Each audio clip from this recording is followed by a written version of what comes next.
Hello, beautiful light beings. Shannon O'Flaherty here. I'd like to talk today about dual belief systems. Belief systems are habitual behavioral responses, things that all of us have. And our behavioral responses can be anything from getting angry to going into our internal cave, or eating when we're bored, or any kind of responsive behavior, whether it's an emotion. It can be our thoughts too, all of that negative self-talk. That's all learned stuff. And the way that behaviors are formed or held are in the brain in neural pathways. Neural pathways are like, if you can imagine a mountain with a river, a stream running down it, and every time it rains, that water just keeps going down that same sort of divot in the mountain, and it becomes bigger and bigger and deeper and deeper. And so over time, over a lifetime, these neural pathways really get cemented in their path. And hi, Sahela, thanks for watching. And so it's harder and harder to break our patterns of behavior because the same pattern is etched into our brains, into our neural pathways. And at the end of that pathway in our brain is a receptor. And that's kind of what holds it in place. So it's very hard to... I'm just wondering what's going on with the lighting on this, but okay, hopefully it's okay. It's very hard to switch out of that when we're stuck in those patterns. So I'm going to tell you a story about a very angry mother. This is not a real story, but it's probably everybody's story to a certain degree. An angry mother or an angry father or an angry whoever's raising you.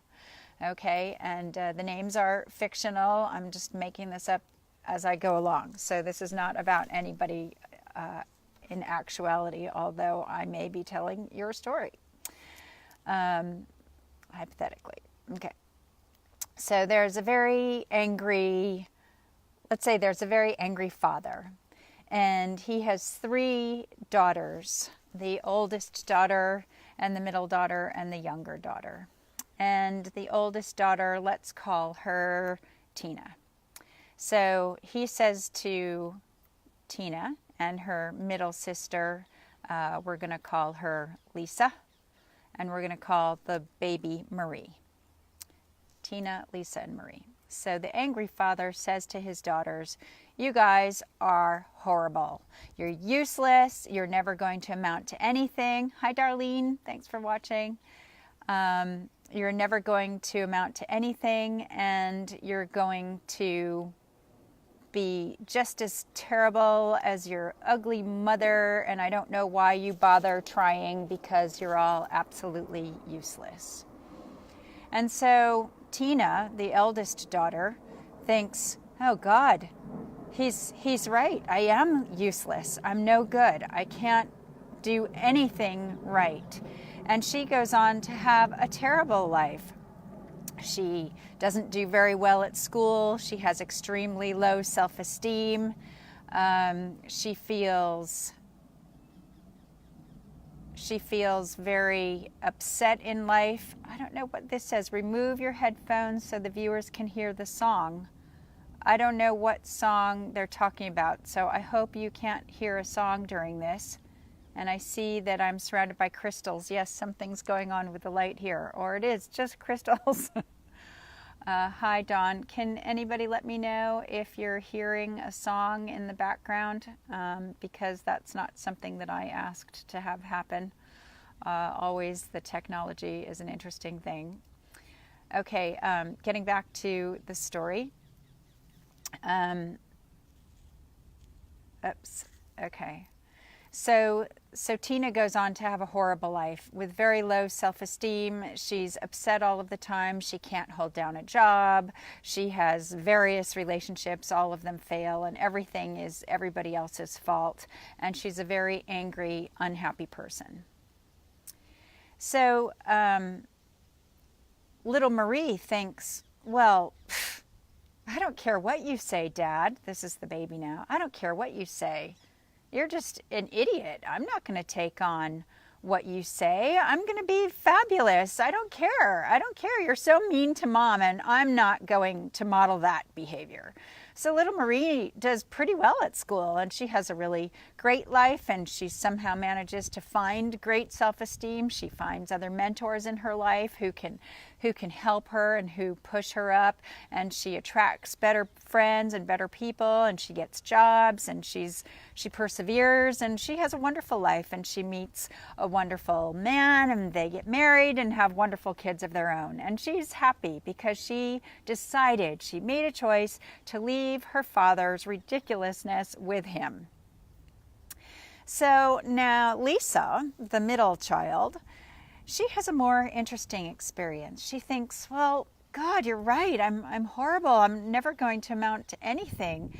And she feels pretty low a lot of the time, but she's a child. So her natural free child part of herself is happy. And she sees her younger sister being happy all the time. And she thinks, well, my older sister Tina isn't happy, but Marie is happy, so I could go either way, but she doesn't really know how to be happy all the time. And then in second grade, she has a wonderful teacher, and his name is Mr. Shermer. And she has a big crush on Mr. Shermer, and she just thinks he's wonderful. And he says, Lisa, you're absolutely amazing, that you can do anything you want to do.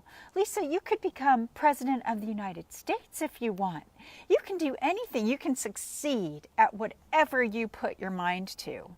And Lisa thinks, yeah, I can, Mr. Shermer. I can succeed. And so Lisa goes on to have an interesting life. She does okay at school. Not great, but not bad. She does okay. She passes most of her tests, but she has to study. She has to work at it. She goes out and she gets okay jobs, and she's happy in most of them, but sometimes she gets fired. But she doesn't take responsibility for any of those times. Those are always outside conditions. Everything is outside of herself. And she has a variety of relationships, and they start out really great, and she's really happy, but then she can feel that moment when that high just starts to plummet, and she feels it happening. She feels when she's starting to go on a downward spiral. And she knows it's just temporary, it's just a phase, but she doesn't really know what to do about it. She feels herself falling from the high, and she thinks, well, okay, eventually I'll get to my low point, and then I'll get myself out of it again and come back up.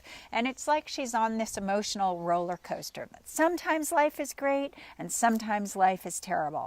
And she doesn't know how to keep life great all the time. But it's okay. So she's one of these people that is uncomfortable, but comfortable with her uncomfortableness. And she's stuck. She's stuck in that roller coaster of emotions. And that's the dual beliefs that we have. So all of us have very good, positive beliefs, but also some of us have really negative beliefs as well. And it's those negative beliefs that are holding us back. And that's why people, when they start doing law of attraction and they think, well, I'm putting out all of these positive things, I'm open to receive, I'm happy and I'm wonderful and I'm attracting everything. And on the one hand, that's great, but in the back door, they've got going out all of these negative beliefs too, often which are subconsciously lodged in our neural pathways. And even though we're trying to focus on all the happy stuff, we have these niggling underlying feelings that are holding us back. And so these are the beliefs, the limiting beliefs on the dual belief spectrum that we want to get rid of. We want to keep the positive ones, of course, because we're already awesome people and heading in the right direction. We don't want to mess with stuff that's already working. But the beliefs that are holding us back, we don't want to keep those anymore.